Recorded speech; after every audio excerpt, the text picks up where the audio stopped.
Nerede kalkarsın abi nereden? Oturduğum zaman çalarım, sorumluyum onu diyorum. Artık kalamam.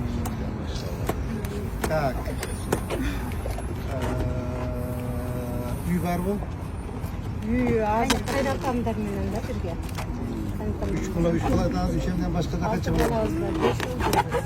5 oldu kız. Cemal Erbaşış. Meryem Arfman. Karında söz var. Bir duh komuna kvartira.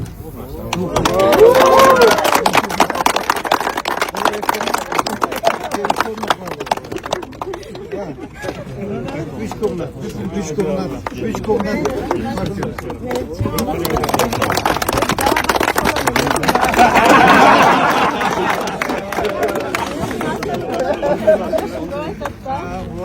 O sizin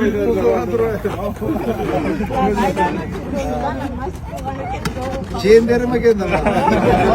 Ben ne dedim? Vallahi.